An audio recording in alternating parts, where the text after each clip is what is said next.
Good morning. This is Carrie Santroni with Tiara International, and I'm with Tiara International's managing partner, Elizabeth Ruske, and we have the privilege of talking to Linda Torakis, president of MVC, McKechnie Vehicle Components, and we are spotlighting her for our Leading with Impact program, Spotlight Series. Thank you very much for being with us, everybody. Thanks for having us. Yes, it's a great day to be here talking with you, Linda. Carrie opened this conversation by saying we have the privilege of talking to you today, and that is for sure how we look at this. It has been a privilege working with you over these last several years and watching you and your partner and husband Mike take MVC and turn that into such an incredible organization, with the values that you guys hold so dear, and just really every day dealing with whatever you need to deal with to walk the talk and show up and create the company that you've wanted to and had envisioned so many years ago. So to start out our conversation, we'd love to just, have you tell us a little bit about, who you are and, who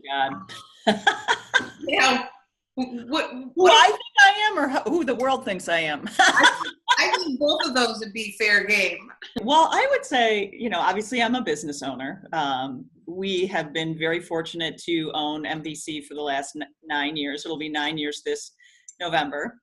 And, they say it takes 10 years to become an overnight success. So I'm really looking forward to the next 10, 20, 30, 40 years as we really start to hit our groove and do all the things that we know we can do. But like everybody else, I wear many hats. I'm a mother. I have a daughter in college. I'm a wife. I'm a daughter. I'm a sister. So like everybody else, I wear a lot of hats and spin a lot of plates, but I have no complaints. It's all good. That's great. And I love that it takes 10 years to be an overnight success. So you're in year 9, so like year 9. So I'm telling you, this next 12 months is going to be awesome. I got it. I know the feeling. It's pretty awesome. So in the world, or in your world is probably a better way. What would you say people count on you for? What are you known for? What do people come to you for support and help? How do they do that and why? Oh, wow. Or, I think maybe to count on you. What do they count on you for? That might be an easier way. Well, for me, I see my role as just removing the obstacles and to stay out of the team's way. Obviously as the owner, the buck stops with me. So are there times when I have to make the final decision? So I don't want to mislead and say I'm necessarily a consensus builder, because I think leading by consensus can be dangerous. Having said that, I have an enormous amount of respect and trust for the team that's in place. And barring any major disasters, my job is to stay out of their way, to allow them to do the jobs that they are much more qualified to do than I am, and to remove the obstacles and to create a culture that does not have fear in it, so that we can have the candid discussions, that we can argue amongst ourselves and get to the best solution, not the politically correct or my solution. Because oftentimes, I shouldn't say oftentimes, but many times my solution has not been the best solution. I had to go through this IATF training, which is, we have to be certified in the auto industry to ultimately ISO 9000, which was TS, which is now changing to this IATF. So I had to go through this 4-day from 8 to 6, pretty intense, very dry training, which for me, Beth, you would appreciate as a quick start. You might as well have driven nails through my eyes. But my team was made up of a team lead out of our molding department, Amanda Griffin, and our paint manager, Travis White. And what was interesting for me was we had to do all these group exercises and then present to the group. Well, they would only go with my answer. So I'm thinking, I'm part of the team, and I say, well, here's what I have. And then they say, here's what I have. And they were a little bit different. I won't bore you with the details, but it's like 7.2, 0.3, 0.6. And mine were always wrong. I don't live this stuff every day. I'm at 30,000 feet of understanding what it is. And I finally had to say, you know what, I'm not sharing my answers because you two have consistently been right and I have consistently been wrong. And Amanda said to me, well, I'm just a team leader. And I said, well, here's the thing. If I don't show up for 2 weeks, people probably won't notice. If you don't show up tomorrow for work, the whole first shift molding, your group is going to derail. The production's not going to get out. People that have quality questions won't have them answered. I said, so your job for getting the production out the door and making this machine run is more important than what I'm doing. But it was interesting because I had to back off and not share my answers because they were consistently right and I was consistently wrong. I'm not saying I'm always wrong. I'm not. But for the nitty gritty day-to-day living this IATF, I don't live it. And so for me, it was an interesting experience to realize, wow, I need to do a better job of creating an environment where people feel like they can say, hey, you know, that's not the right answer. It's really interesting for me, Linda, and listening to that is, you know, the Tiara model for true leadership has three main components. It's about awareness. It's about producing results. It's about expanding your influence. At the heart of it all is what is your personal, you know, inspiration. But what you're describing in that story is how you actually leveraged a couple things. You leveraged awareness in order to get a different result and expand your influence in a way without actually, you know, being the one. Mm-hmm. And that's really what we have been talking about for a lot of years in terms of the, you know, women of power and women of influence and how women business leaders, successful women business leaders, female leaders actually show up. It's like they actually can assess that, look at the situation, make the modifications, get the result they're looking for, you know, and influence the outcome. So right. In the story, that's a beautiful example of, you know, how, you know, you really did leverage the model that we've been talking about. Mm-hmm. Mm-hmm. That's very true. Very true. Very cool. So let's talk about being a female leader in what clearly is a male-dominated industry in automotive. What do you think are some of the strengths that you bring, not just even to MVC, but maybe even to the industry with the way you deal with clients, the way you establish relationships? What are some of the things that you think you bring to the table that have helped you and your team and your company succeed? I think for me, the biggest game changer for me was to really just be myself in all situations. And I hate to use the word authentic because I think it's become a word that's overused. When I first started out 9 years ago, I didn't know anything about the auto industry, and I was trying to figure out kind of how do I fit and how do I learn about this industry. And it's a pretty aggressive industry. It's a very angry industry. I don't know any other way to describe it. And I spent 10 years in commercial construction, but it's a very angry industry. And so I think initially I felt like I had to also be aggressive. And I realized quickly, one, it didn't work for me. And two, I spent a lot of time just feeling not great about myself and not great about the interactions that I was leaving, especially with the customers. The customers in this industry can be, nobody calls up and says, hey, we have an issue, can we talk about it? Everybody just yells out of the gate. So it took me a while to just say, you know what, I'm going to be who I'm going to be.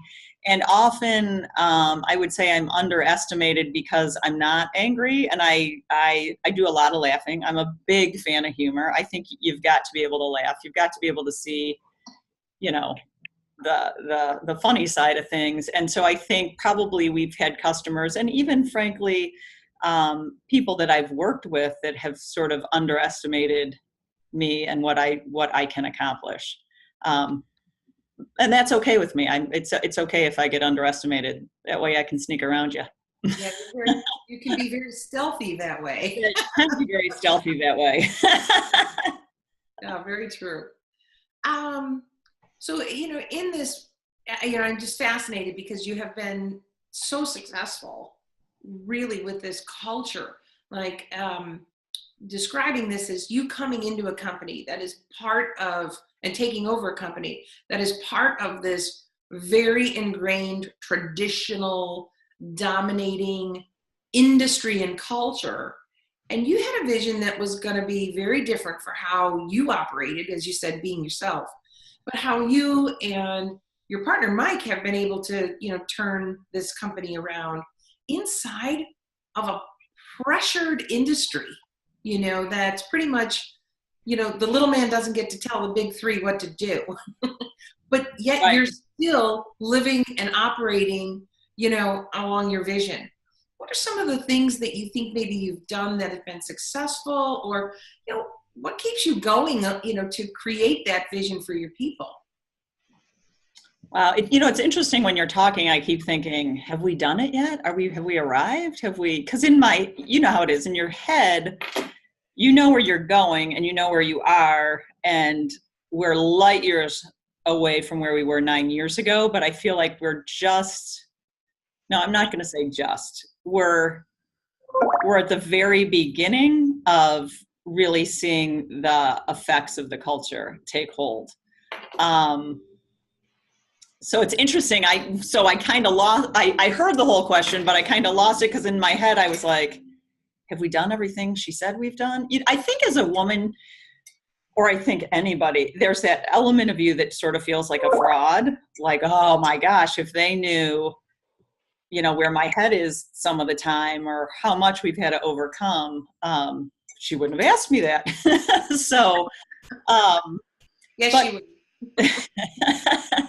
but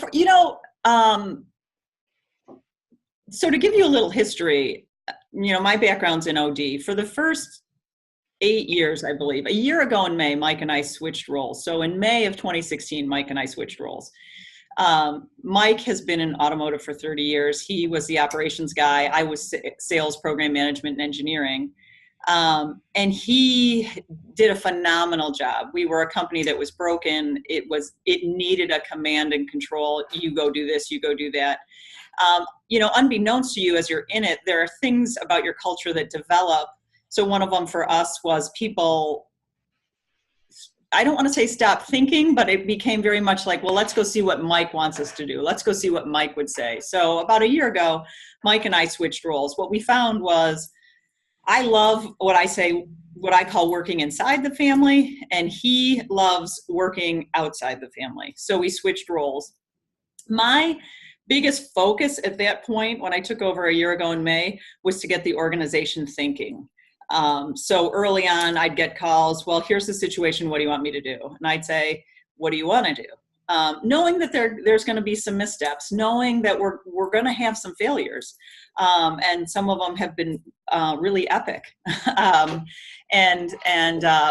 through that, looking at it, a little over a year later, there is a phenomenal team in place, a really phenomenal team in place that not just their minds and their hands, but their hearts. And there's a great sense of camaraderie. Now when I get calls, it's here's the situation. Here's what we've done. We want to give you the heads up so that you're not blindsided. And did we miss anything? And I got to say, they are 99% of the time. I don't have a lot to add to what they've done. In fact, I said to our plant manager last week, I've had a couple of moments over the last couple of months where I've been standing there thinking, my hair's not on fire and I don't have anything to do at the moment. So, it's been so many years of our hair's on fire and oh my gosh. And I said, I take that as a sign that we need to start to think about how do we grow and is there something out there we can buy? And so it's a really cool place to be. And it's the team. I mean, I could sit here and say, oh, I've done all these great things, but really, I have really been honored to work with really dedicated, phenomenal people that have done amazing things. And what I find is if you give them the what and not the how, their how is always so much better than the how I would have come up with. And So I'm not saying, oh, I haven't done anything. But really it's been about understanding people's talents and letting them run. And sometimes letting them hit the wall and say, okay, we hit the wall. Now what do we do? Right. So, Linda, I really do think that is one of your strengths, maybe even a superpower. And, and I would like an anti-aging superpower. Well, honey, if you get that one, let me know. But I do think that, one of your superpowers and one of your real strengths is the ability to, create that environment or that feeling with people one-on-one in relationships and in a team, that it is safe, that they can take risks, that they are honored to do their work and to do their job and to do it well. And in doing so, you also step into what your other strength is. I think you said it really beautifully. It's my job is to steer to the what, not the how, and let them do their job. But in that steering to the what, I do think that's another strength of yours, which is really envisioning the future. What's next? Where are we going? How do we get there? Not in terms of the every step, but what are the key things we need? Right. I think that really does speak to some strength. Yes. And actually, I have to say, in fairness, Mike that is his strong suit too. So the two of us together have really good dialogues about the strategy, and we all. One of the things I love about this team is they're avid readers. And so we are constantly, I'll get a call, okay, we just read this book and we loved it. And so, my favorite book is Extreme Ownership by Jocko Willink and Leif Babin. And about a week ago, Randy, he was our plant manager in Nicholasville. Now he has our Nicholasville and Newberry facilities. We all read a book called Chess, Not Checkers, and I cannot remember the guy's name. But now we're all walking around saying, "You're playing checkers. You got to be playing chess." So it's one of the things that I love is we all read a book, and then it kind of gets indoctrinated into the culture of, hey, we can't be playing checkers right now. We need to be playing chess, and so it's cool. It's cool. And I'm sorry to interrupt you. One of the other things I realized when I was there last week, we have a couple of new people that have joined the leadership team. And I realized they didn't know the why of why do I get out of bed in the morning? Why do I believe MBC exists? Which, a huge part for me, and I won't go way into it, is bringing manufacturing back to America. So I think you have to capture the what, but everybody needs to understand the why. Why do we believe we exist as an organization? So it was interesting to go back, and even the people that had heard it before were like, oh, I forgot that sheds a different light over here. And I'm so happy we just went through that exercise of you reminding of us why we're doing what we're doing. So it's very cool. That's neat. Listen, you joined the Tiara Leading with Impact program a while ago. And you were part of that program with other executive women. Mm-hmm. Can you talk a little bit about why you joined that program, maybe what you hope to get out of it, what you did get out of it? Mm-hmm.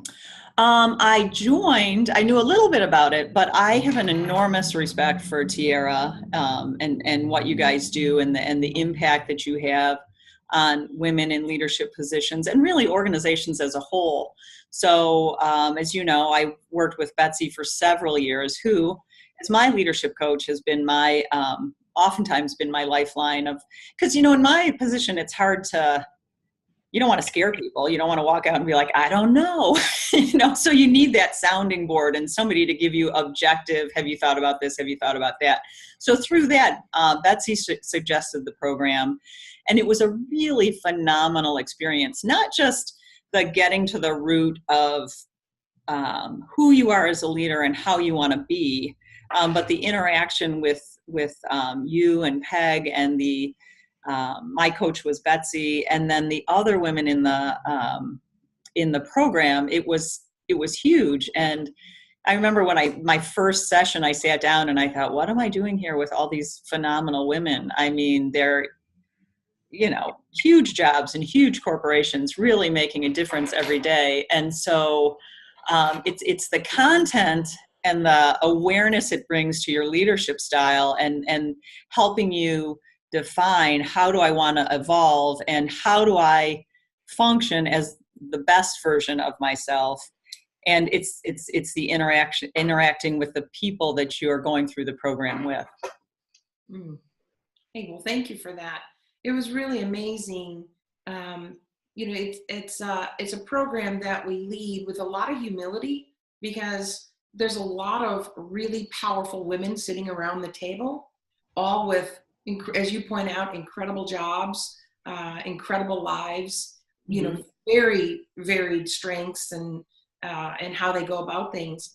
And at the same time, our focus in that program is really helping you step into your leadership in a very unabashed, powerful, clear, and as you said earlier, be myself kind of way. So not so much the doing of leader, but more about how to be you as leader. And one of the things, I won't articulate it as well as you did, we talk about as a leader, you have to measure your success in the impact, not necessarily in the doing of it, in the ticking things off your checklist. That was a big transition for me. I'd always been in positions where, I've got to get these 15 things done, and I still have that, but it's much more, what's the influence that I'm having kind of in the day-to-day going on of the business, not so much ticking stuff off of my to-do list. So that for me really resonated. Yeah. Let me switch gears a little bit. I just read it was a link that somebody sent me about happiness, and it was about, most people think happiness leads to gratefulness, and this was a monk who was doing a TED talk about how gratefulness leads to happiness. So most of us live it in reverse. So my question to you is around gratefulness. What are you grateful for? Oh, what am I grateful for? Wow, so many things. Really, really so many things. I'd say, the obvious things, my daughter, my husband. I love MVC. This is so personal for me.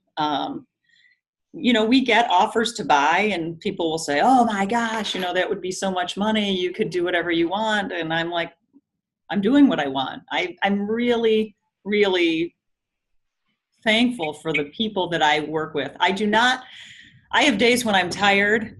Yesterday it was raining all day. I said to my friends, it's a great day to watch Harry Potter and eat ice cream and not get off the couch. But I never have days where I'm like, I do not want to go in and see those fools. I am thankful every day for working with people, no matter what facility I'm in, with really incredible people. And I don't just mean the leadership team. I mean the people on the floor. I have many, many, many, many things to be grateful for.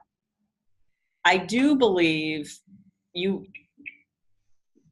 find yourself, but I absolutely believe you create yourself. You make yourself. You push yourself a little bit harder when you're tired, when you just feel like sitting at your desk and saying, not today. It's really that inner drive to push past where you think you can go. I have many things to be thankful for, and I think that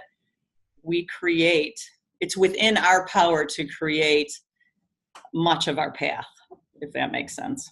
No, total sense. And it leads me to ask you about your passions. Like, you talk about MVC, you talk about, it being the family. What are some of the things that you personally are really passionate about, both as a woman and as a female business? Obviously what I do. I love what I do. I'm very much into horses. That's my outlet. I love going to the barn early when it's quiet and you hop on, and the probably one of the best mentors I've ever had has been a horse, because you don't bully a 1,200-pound animal. You show up 100%, you're responsible for half that relationship, and they got to respect you and you got to respect them. So I'm very passionate about horses. It's interesting when you talk about women. This is an interesting, I'm obviously passionate about women. I think we're unstoppable. And one of my things I say all the time is, Ginger Rogers did everything Fred Astaire did backwards and in heels. You know that and my friends and I, we often talk about, and not taking credit away from our husbands, but they often have the luxury of being singularly focused on work. And as a woman, you're not. And that's okay. And I'm not saying, oh, poor me. I'm saying the reality is when I come into work, I think, well, I wonder what should we have for dinner tonight? And, there's, as you guys know, the whole host of things that go along with being a woman. We are unstoppable, talented, compassionate. I struggle. I look forward to the day where I'm not judged as being a woman in a leadership position. My win for my career will be when I get to the end of the road and they say, she was a phenomenal leader. Not because I'm a woman, but because I'm a phenomenal leader. Does that make sense? Completely. So I love being a woman. I am absolutely pro-woman. I just wish we could get to the point where it didn't matter what your gender was. If you're a badass, you're a badass. You casually slipped in there how you recharge your batteries, and that's really with your horses. So let's talk a little bit more about that. I love how you described it as the ultimate mentor and partnership, with a horse. But how does it actually recharge you, and how do you make time for it? Mm-hmm. I do it first thing. I'm an early riser, so I do it generally on Saturdays and Sundays. Sometimes I sneak away on a Friday, like I'll probably sneak away early this Friday and be into work by probably 10 or 11. There is something about the interaction, the peacefulness of you go to the barn, it's quiet, you pull your horse out, you groom them. And I will tell you that every time I get on, there's a sense of nervousness, a sense of, is today the day I fall off? Or will I be able to jump those jumps? Or, and one of the things I absolutely love, I have been fortunate enough, my daughter got me into riding when she was 6. So I was probably, I had her when I was 32. You guys do the math. What is that, 38?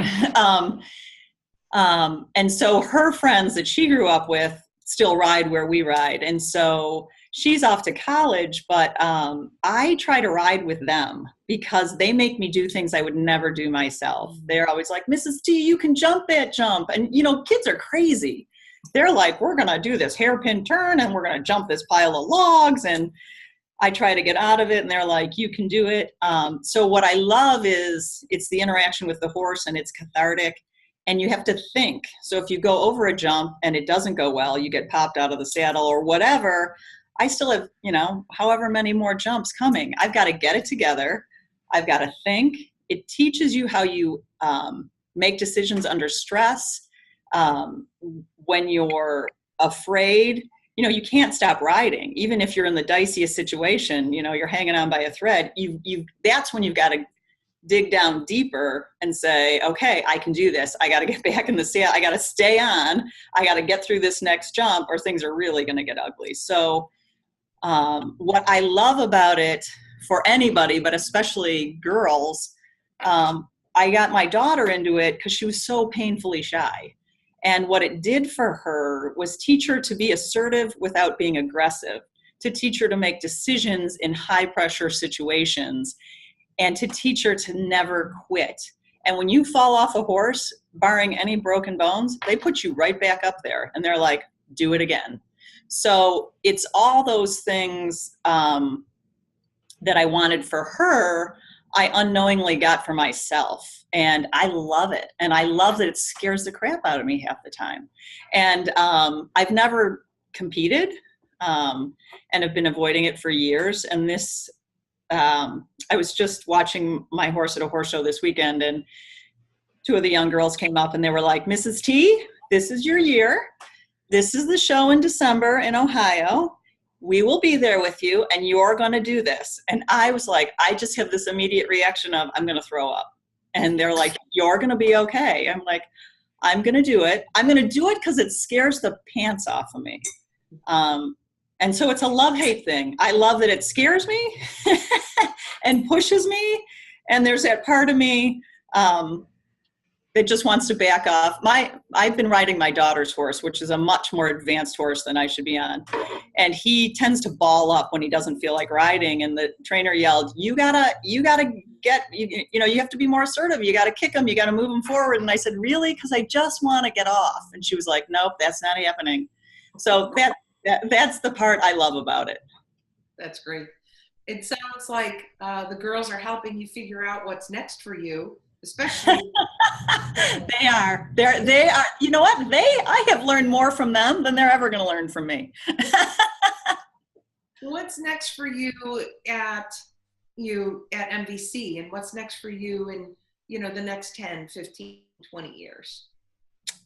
Would love to see us grow. Would love to, I won't say who out loud. We have a competitor that's just been nasty to us. I would love that moment to buy them. I just see us growing within the United States, maybe overseas, not sure. But would love to see us grow, and would love to be able to pass out profit sharing checks to every level of the organization and say, thanks, we wouldn't be here without you. So that's fantastic. I'm going to keep doing what I'm doing every day until, I don't know, I'm not retiring, and neither's my husband. So what would I do? Stare at him? Stare at him and talk politics, which will just make me shoot myself. I think divorce rates in the United States are going to be way high. Well, especially, I'm not like my husband loves the drama and the trauma and the let's talk about it. And I'm just like, well, let's just put a pillow over our head and wait for it all to pass. So, Linda, thanks so much for joining us on the spotlight. Thanks so much for really showing up the way you do. I know you hate the word authentic, but it really is authentically you, and that is something that I know that you've learned to embrace. It's something that people count on, so when the question is, what do people count on you for? Being you is definitely one of them, and showing up with your vision and how you have such huge heart and compassion for your staff, your employees, and how in your vision, their success is instrumental. So thank you for all of that. Thank you for being that incredible business leader. Notice the word I left out. That you are. Thank you. And thank you for considering me. I really appreciate it. It's an honor to be with you guys. What you guys are doing it's really important and has a huge impact on people in their lives. So thank you.